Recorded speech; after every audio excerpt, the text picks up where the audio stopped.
Hey everybody, and welcome to the very first episode of Popular Unknown's Paintball Podcast. Well, I should be fair and honest in saying this actually isn't the first episode. This is more like a test pilot episode, if you will. I want most of my podcasts to have guests, preferably people in the industry, famous players, but I'm going to sneak in a few completely unknowns from here and there because, well, that's the name of the podcast, The Popular Unknown. And I want interesting people, and what I want is them to do is to tell a story, and then afterwards, if possible, they can plug something. So if they're an industry individual and they want to plug one of their new products, I'd love to hear it. The reason why I'm doing this podcast is because I've been listening to a lot of podcasts over the last few months, and while they're all great, I'm not putting any of them down, I didn't seem to get what I wanted to hear. And so I figured, seeing as how there's so many people out there listening to podcasts, then one more podcast won't hurt. With me, I'm usually through my podcasts by Tuesday, and that leaves me a week with wanting more fresh things to listen to. So, I hope you like what I'm going to have to offer. I'm not competing with anybody, I'm just doing my own thing. But, like I said, I'd like the podcasts to have a story, industry people telling about the new things that are coming out, and generally, I want the podcast to have solid content. In any case, that is my plan. So, without further ado, because this is my podcast, and one of the things I want you to have is a story, I thought that what I would do is I'd tell you one of my absolute favorite paintball stories. Let's see, what year was it? I'm going to say it was around 1998, I'm guessing. And I was scheduled to go to the cottage with my then girlfriend, but the Wasaga Beach Canadian Paintball International Open was that weekend, and I was working till 5 o'clock. Now, at the time, I was playing for a team out of Michigan called the Twilight Zone, and Kennedy Howe was the team captain, or one of the team captains. My memory's a little sketchy, you'll have to forgive me. But regardless, we had a few sponsorships. I believe we were sponsored by Scott Goggles at the time. We were sponsored by Red's Gear at the time. I believe we had tight ties with Boa Barrels, but I'm not entirely sure.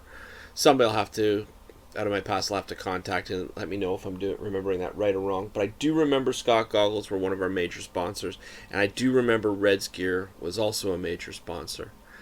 And again, regardless, I was at work, and it was working the afternoon shift. I was supposed to be working till 11 o'clock, and a phone call came into work, and it was my team captain, Kennedy Howe, and he's like, "Steve, I've been trying to reach you for hours. Like, are you going to Wasaga Beach?" I'm like, "No, I had no real plans. I've got next week off on vacation. I was planning on going up to the cottage with the girlfriend." He goes, "Listen, Dale's going to call you from Boa Barrels.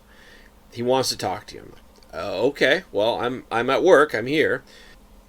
So about around 10 o'clock, or maybe it was 9 o'clock, regardless, a little bit later on in the day, or the evening, I get a phone call from Dale asking for me.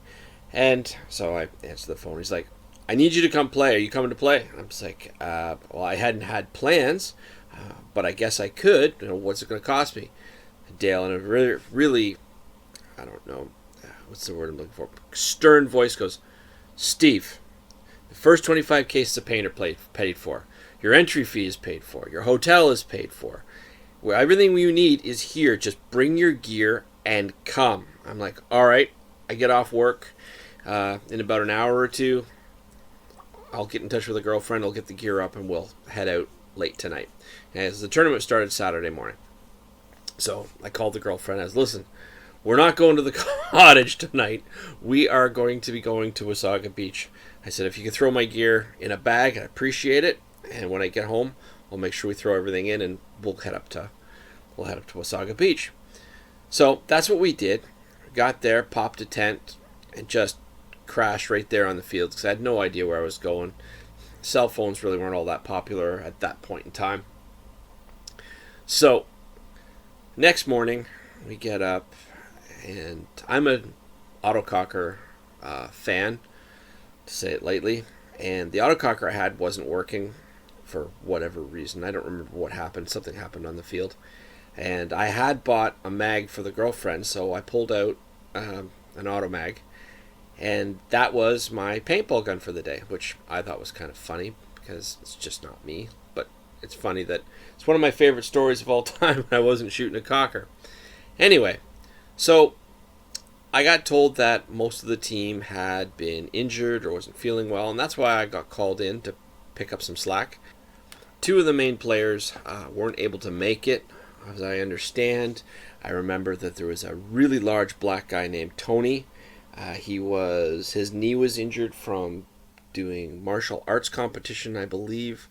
And then I forget, there was one other add-on to the team that was a last-minute entry. So we had three people that were either on the older side, Dale being a bit older, and or injured. They all had the brand new Angels. They were all just set to really rip.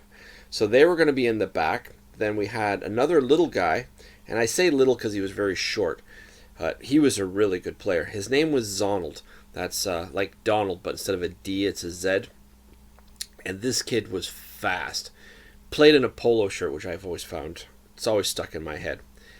Anyway, the goal was, because there was a bit of a hill, and this was the very first game for us for the tournament, I was told, because I was healthy and fast, get to the top of the hill, get to the center bunker, that's where the flag was, and pull the flag and then think really small thoughts. Just tuck right in there, hide behind that bunker, and then anybody that came up to try to get me, they'd get walked into the three Angels because they were outgunning most of the guns on the field at that time. And Zonald, being small and fast, he was going to go flank around from the side and just pinch everybody. So I said, sure, sounds great, do what I'm told. And I charged to the top of the hill when the horn went off. And when I got to the top of the hill, none of the opponents had made any of their bunkers. So I just stood there at the top of the hill and I just started firing. And I popped off 1, 2, 3, 4. And then I didn't see anybody. So I'm standing at the top of the hill. I know I've eliminated 4. I'm sending the calls out. And I see this person start running past my left. And he was just moving fast. And it was a bit brush. We played in the woods back then. And I figured anybody charging in my direction's got to be bad, right? So that's what I did. I opened fired.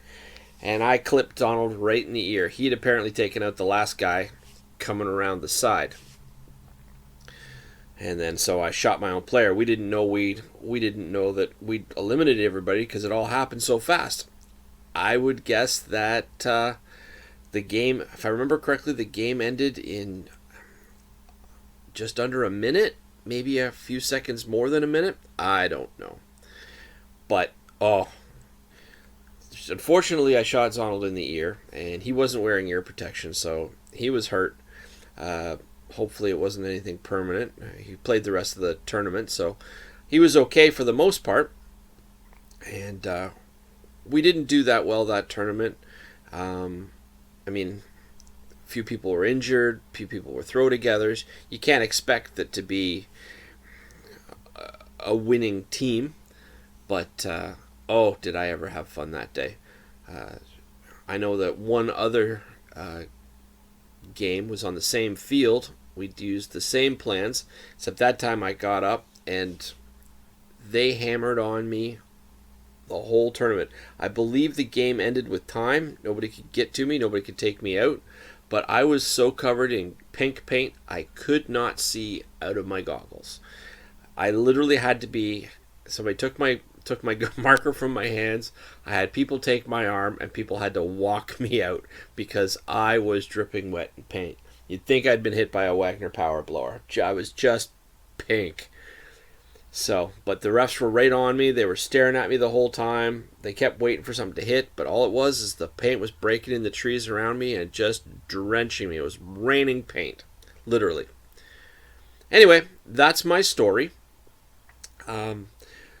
Normally at this point, if I had a guest, my intention is to ask them after they talk about their story to tell me something about something that they want to plug, because I want them to have a reason to come on the show.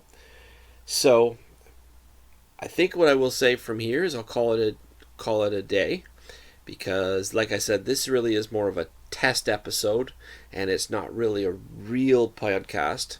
I just want to make sure everything gets uploaded properly. I'm not going to worry about editing this either, so please forgive the quality. If you want to follow us online, at the current moment I have set up a Twitter account and I have set up a Instagram account.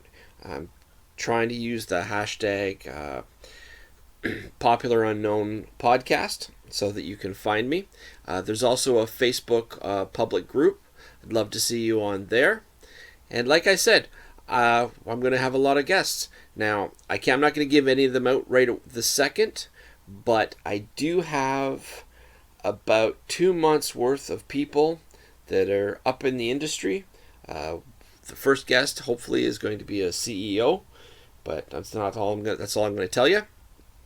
First guest is going to be a CEO. I have a few real old school innovators that have agreed to talk with me, and I have a couple pro players as well, and a couple of the new companies that are just really starting to make an impact, I've found, and I'm really excited about their products, so I'd love to talk to them. I'd like to hear them talk about their product.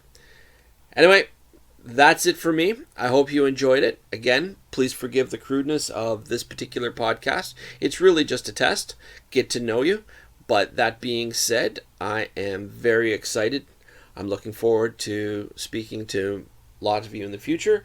Oh, one last thing.